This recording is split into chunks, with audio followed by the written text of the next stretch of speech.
आप सभी भाई बहनों का आध्यात्मिक ज्ञानात्मक चैनल की संध्या बेला ज्ञान कक्षा में एक बार फिर स्वागत है।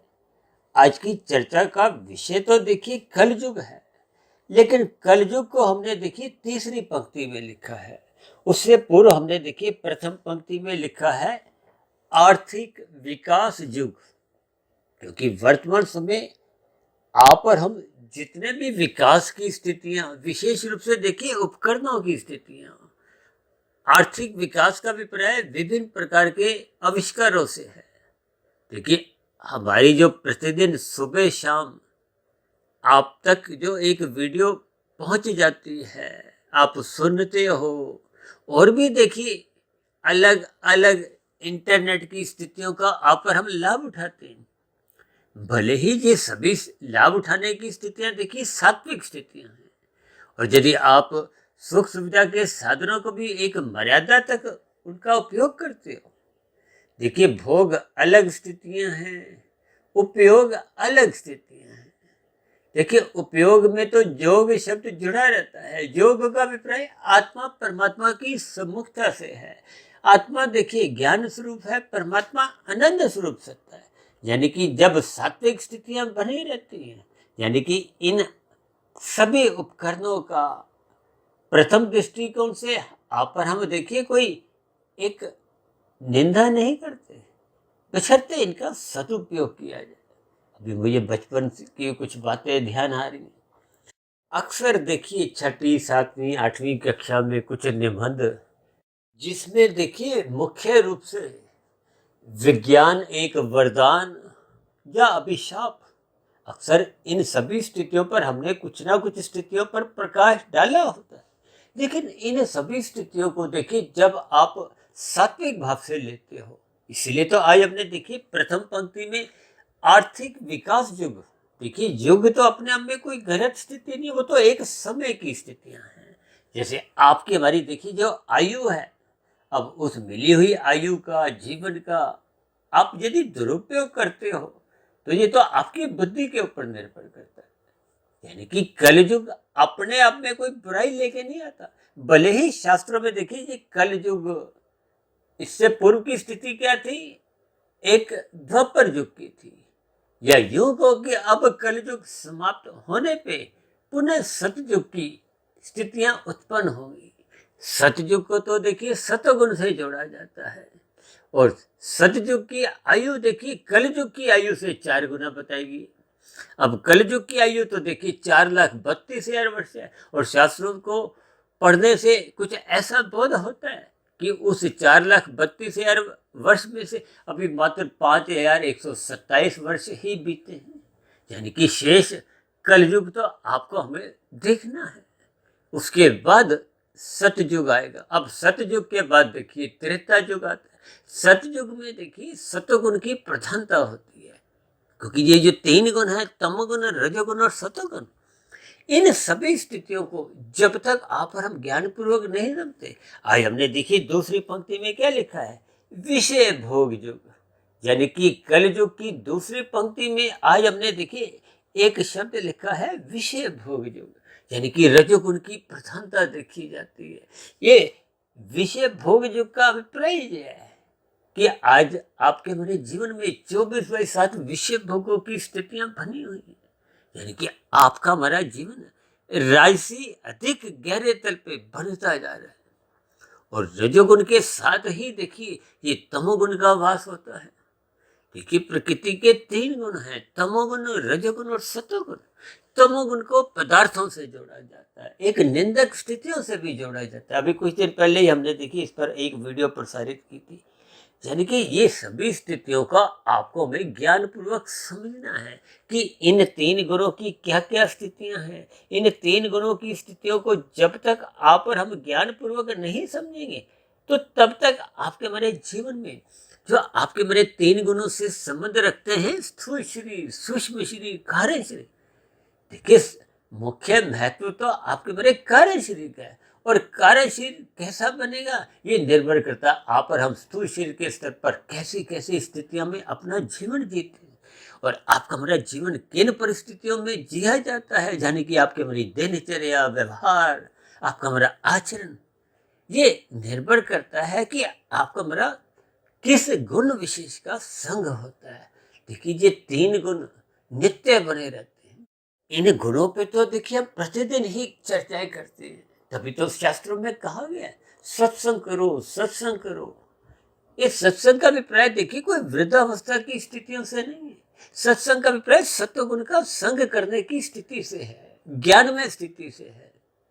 और ये जो आप और हम बच्चों को भौतिक शिक्षा के लिए भी 2.5-3 वर्ष के होते ही ज्ञान लेने के लिए, कुछ सीखने के लिए, जन की बुद्धि का विकास करने के लिए, विकसित बुद्धि बनाने के लिए भौतिक शिक्षा का भी देखिए कोई निंदा नहीं है।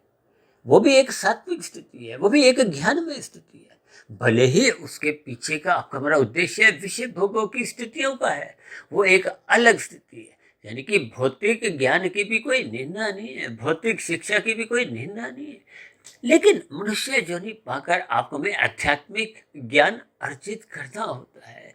आध्यात्मिक ज्ञान अर्जित करने के लिए आपको में देखिए परमात्मा से जुड़ता है।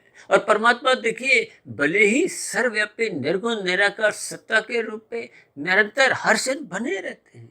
और ये जो प्रकृति है ये तो देखिए त्रिगुणात्मक है, ये जड़ है। जड़ का अभिप्राय यंत्रों से लिया जाता है। जैसे आपके हमारे घरों में देखिए यंत्र हैं, और सभी यंत्रों का देखिए अलग अलग स्वभाव होता है। फ्रिज का अलग स्वभाव है, वो पानी ठंडा करता है। गीजर का अलग स्वभाव है। अब सर्दियां आरंभ हो रही है, अक्सर हम भाई बहन देखिए गर्म पानी से नहाते हैं जब अधिक सर्दी हो जाती है, यानी कि उसका स्वभाव क्या है, वो पानी गर्म करता है। गीजर में कभी भी पानी ठंडा नहीं निकलता, और फ्रिज में कभी पानी गर्म नहीं होता। ये उनके स्वभाव हैं। और ये स्वभाव जब तक आप और हम प्रकृति के 3 गुणों की स्थितियों को समझते नहीं है। देखिए तमोगुण का स्वभाव क्या है, अज्ञानता की स्थिति है, मोहनात्मक स्थितियां हैं, पदार्थों की स्थितियां हैं। तमोगुण को देखिए निषेध स्थितियों से भी जोड़ा जाता है, नींद से भी जोड़ा जाता है, आलस्य से भी जोड़ा जाता है। हम तो देखिए बार बार कहते रहते हैं शब्दों के अर्थ समझो, अर्थों से फिर उनके भावार्थ समझो। जब तक इन सभी स्थितियों से आप आगे नहीं बढ़ते, इसलिए तो बार बार शास्त्र कहते हैं गुरु के प्रवचनों को सुनो, शास्त्रों का स्वाध्याय करो। ये सभी स्थितियां कब करनी चाहिए, जब सतोगुण की स्थितियां होती। और सतोगुण की शुद्धतम स्थिति तो देखिए ब्रह्म मुहूर्त समय विशेष की है। जैसे 4 युगों में देखिए एक सतयुग की विशेष सात्विक स्थिति शास्त्रों में समझाई गई है। उस युग में सतोगुण की प्रधानता होती है। उसके बाद के देखिए त्रेता युग आता है। त्रेता युग में कुछ कुछ रजोगुण की स्थितियां बनने लगती हैं, यानी कि सतोगुण अभी भी प्रधान होता है, लेकिन राजसी स्थितियां भी बनने लगती हैं, कुछ तामसी स्थितियों का भी प्रवेश होने लगता है। और ये जो द्वापर युग है उसमें देखिए रजोगुण अधिक प्रधान हो जाता है। रजोगुण के साथ साथ ही देखिए ये तमोगुण चलता है। अक्सर हम अपनी चर्चाओं में बार बार कहते हैं ये दोनों गुण देखिए पास पास हैं, इनका चोली दामन का साथ है, आप सरल शब्दों में कह सकते हो। अभी कुछ दिन पहले तो हमने एक वीडियो प्रसारित किया था ना कि रजोगुण तमोगुण ये तो दोनों पड़ोसी हैं, एक ही गली में रहते हैं, एक ही संसार में रहते हैं, यानी कि इनका आपसी जो हाय हेलो है वो बनी रहती है, दोस्ती जारी बनी रहती है। अभी कुछ दिन पहले जो हमने वीडियो बनाया था उसमें हमने इन 2 हाथों को, एक हाथ को हमने राजसी दर्शाया था यानी कि रंगीन रंग से, और एक हाथ को हमने काले रंग से दर्शाया था, यानी कि रजोगुण तमोगुण आपसी मिलते जुलते रहते हैं। जैसे व्यापार की दुनिया में आप देखिए 2 मित्रों के बीच में, और आजकल तो देखिए राजनीतिक दलों में आप हाथ मिलते हुए देखते हैं ना। देखिए हाथ मिलना एक स्थूल शरीर की स्थिति है। मन के स्तर पर अक्सर देखिए पति पत्नी के भी एक विचार नहीं मिलते, हाथ मिलते हैं, शरीर मिलते हैं। देखिए इन सभी स्थितियों को मात्र आपने उतने अंश तक समझना है कि शास्त्रों की बात आपको में समझ में आ जाए, ये युगों की स्थितियां आपको में समझ में आ जाए। आपको हमारा जो मिला हुआ जीवन है उस मिले हुए जीवन का आप और हम सदुपयोग कर रहे हैं। देखिए ये जो आर्थिक विकास के कारण आपको में जितने भी भौतिक उपकरण एक अवसर रूप में मिले उनका सदुपयोग करो। हम तो देखिए परमात्मा की प्रेरणा से इस मोबाइल का सदुपयोग करते हैं। ये कंप्यूटर का, लैपटॉप का, इंटरनेट की स्थितियों का लाभ उठाते हैं।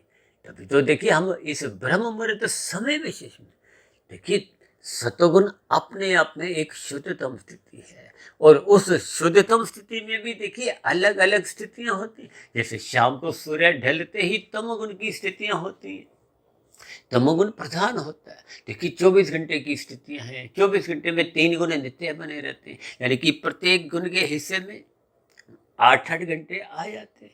फिर उन 3 गुणों में, क्योंकि ये तीनों गुण नित्य होते हैं, तो एक गुण प्रधान, दूसरा गौण, तीसरा अति गौण, यानी कि 24 घंटे में ये 9 स्थितियां बनती हैं। तो फिर 24 घंटे को कहो 9 से भाग दो या 8 घंटे को 3 से भाग दो, तो स्थितियां क्या आती हैं? 2 घंटे 40 मिनट। जैसे घोर तमोगुण होता है, शास्त्रों में कहा गया उसमें नींद लो, आराम करो, यानी कि नींद की निंदा नहीं। निंदा किसकी है? निषेध स्थितियों की। यदि आप कानून का उल्लंघन करते हो, शास्त्र उसकी भी निंदा करते हैं। और यदि आप शास्त्र विरुद्ध पाप कर्म करते हो, उसकी भी निंदा करते हैं। यानी कि तमोगुण को एक निषेधात्मक स्थितियों के रूप में निंदा की जाती है। और ये जो आपके मेरे स्थूल शरीर की कुछ आवश्यकताएं होती हैं, दाल रोटी चाहिए, कुछ 2-4-5 जोड़ी वस्त्र चाहिए, रहने को घर चाहिए, और भी आपके हमारे जीवन की देखिए कुछ आवश्यकताएं हैं, उनकी निंदा नहीं है। निंदा किसकी है? ये जो आज आप 24/7 विषय भोगों को भोगने की एक प्रवृत्ति आपने बना ली है। एक भोग भोगा, फिर दूसरा, फिर तीसरा, फिर चौथा, फिर पांचवा। आप पर हम रुकते नहीं है, थकते नहीं है, रात को देरी तक जगते रहते और ब्रह्म मुहूर्त में सोए रहते हैं। यानी कि तमोगुण रजोगुण का आप भरपूर संग करते हो। लेकिन सतोगुण जब जगना चाहिए, जब ब्रह्म मुहूर्त में उठ जाना चाहिए, आप और हम उठते नहीं, तो फिर आपके मेरे जीवन में ये जो कलयुग की स्थितियां हैं, देखिए एक तो गुणों का प्रभाव है, युगों का प्रभाव है, क्योंकि कलयुग की स्थिति में तो तमोगुण की प्रधानता होती है। देखिए ये बाहरी परिस्थिति, उनको तो आप और हम बदल नहीं सकते, लेकिन आपके हमारे भीतर में कार्य शरीर की स्थितियां हैं, सूक्ष्म शरीर की स्थितियां हैं, और बाहरी स्तर पर स्थूल शरीर की स्थिति है। इन तीनों शरीरों का आप जैसा चाहो इस्तेमाल कर सकते हो। देखिए मुख्य महत्व तो स्थूल शरीर और सूक्ष्म शरीर का है। स्थूल शरीर के स्तर पर आपको हमें कानूनों का पालन करना होता है, सरकारी आदेशों का पालन करना होता है, और शास्त्रों में जो जो स्थितियां समझाई गई उनका पालन करना है। ये सभी देखिए एक विहित कर्म गिने जाते हैं। इनको करने से आपकी बड़ी सात्विक स्थिति मजबूत होती है, स्थूल शरीर पवित्र होता है। हम तो बार बार कहते हैं लाल बत्ती पे रुको, दूसरों की हरी बत्ती मत खाओ, दूसरों का हिस्सा मत खाओ, दूसरों से छल कपट ठगी हेरा फेरी मत करो। इन सभी स्थितियों को जब आप अपने जीवन में महत्व देते हो अल्पकालिक सुखों के लिए, क्षणिक सुखों के लिए, तो आपको हमें पुलिस द्वारा पकड़कर न्यायालय में प्रस्तुत करते हुए जेल में डाला जाता है। और यहाँ की परिस्थितियों में यदि किसी कारण आप बच जाते हो, तो परमात्मा की प्रकृति की अदालत में आपको में वो बचा हुआ दंड भोगना पड़ता है। ये नीचे की जो 80 लाख प्रकार की तामसी निंदनीय कष्टमय जोनि है, उन जोनियों में जितने भी जीव हैं, वो भी कभी ना कभी आपके हमारे समान मनुष्य जोनि में ही थे। इसलिए अपने मिले हुए शरीर का, स्थूल शरीर का सदुपयोग करें इस जीवन में। ये जो एक निंदक स्थितियां हैं कलयुग की, इसलिए तो हमने देखे नीचे कलयुग में एक युग को तो सफेद रंग से दर्शाया। देखिए युग में कोई बुराई नहीं है, लेकिन कल को हमने काले रंग से दर्शाया, तामसी स्थिति दर्शाई है। कल का अभिप्राय देखिए आप कलेश से भी जोड़ सकते हो, कलह से भी जोड़ सकते हो। देखिए आजकल जो घर घर में जो विषय भोगों को आधार में लेते हुए कलह बने रहते हैं, क्लेश लड़ाई झगड़े बने रहते हैं। तभी तो देखिए पुलिस विभाग, सेना विभाग, न्यायालय की स्थितियां दिन प्रतिदिन बढ़ती जा रही है। देखिए सेना की जरूरत कब पड़ती है? जब दो देशों का ये जो लड़ाई झगड़े की स्थिति है, अब पिछले 3 वर्षों से लगभग 2 देशों में युद्ध की स्थितियां चल रही है। और देश के भीतर भी देखिए जब कोई अपराध करते हैं, एक दूसरे को दुखी करते हैं, दूसरों का हिस्सा चुराते हैं। आजकल तो देखिए विभिन्न प्रकार के डिजिटल अपराध होने लगे। तो इन सभी स्थितियों पर नियंत्रण पाने के लिए ही पुलिस विभाग है। ये पुलिस का संबंध न्यायालय से होता है। न्यायालय में विभिन्न प्रकार के एक निर्णय आते हैं। निर्णय का अभिप्राय देखिए एक फैसले आते हैं। भले ही वो तथ्यों के आधार पर, गवाहों के आधार पर, कानून की परिधि में रहते हुए उनके एक निर्णय होते हैं। देखिए, इन सभी स्थितियों को आपको हमें ज्ञानपूर्वक समझना है, यानी कि अपने मिले हुए जीवन में स्थूल शरीर के स्तर पर आपको पाप कर्मों से बचना है और शास्त्र विहित कर्म करने हैं, जैसे गुरु समझाते हैं, शास्त्र समझाते हैं। ये सभी स्थितियां आपको हमें तभी समझ में आती है जब आप ब्रह्म मुहूर्त में उठते हैं, सतोगुण की शुद्धतम स्थिति का लाभ उठाते हैं। देखिए, हम तो अक्सर अपनी वीडियो में अक्सर इस बात पर जोर देते हैं कि ब्रह्म मुहूर्त समय विशेष वो तो सतयुग है। उसके बाद की स्थितियां जब आप जग जाते हो, आरंभिक 2-4 घंटे देखिए, वो एक त्रेता युग की स्थितियां हैं।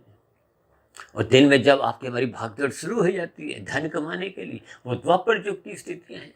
और वही धन कमाते कमाते जब आप अनीतिगत कार्य करते हो तो वो कलयुग स्थितियां आरंभ हो जाती हैं। और शाम को सूर्य ढलते तो मोहनात्मक स्थितियां, भारी एक स्थूल शरीर के गुणों के आधार पर ही अज्ञानता की स्थितियां, मोहनात्मक स्थितियां बनने लगती। यानी कि इन सभी संकेतों को आपको हमें समझना होगा। स्थूल शरीर के स्तर पर आपको हमें कानून का पालन करना चाहिए, शास्त्रों के अनुसार विहित कर्म करने चाहिए, गुरु के प्रवचनों को सुनना चाहिए, शास्त्रों का स्वाध्याय करना चाहिए, ब्रह्म मुहूर्त में इसलिए उठ जाना चाहिए ताकि ये सभी स्थितियां आपको हमें क्रमबद्ध तरीके से समझ में आ जाए, ताकि दिन में राशि स्थितियां, ये 24/7 विषय भोगों की स्थितियां जो आपको हमें आकर्षित करती हैं, आपके इर्द गिर्द मंडराने लगती, उन सभी स्थितियों से आपका हमारा ज्ञानपूर्वक वैराग्य हो। तभी तो शास्त्रों में कहा गया ये जो विभिन्न प्रकार के कर्म कांड हैं उनको ज्ञानपूर्वक करना चाहिए।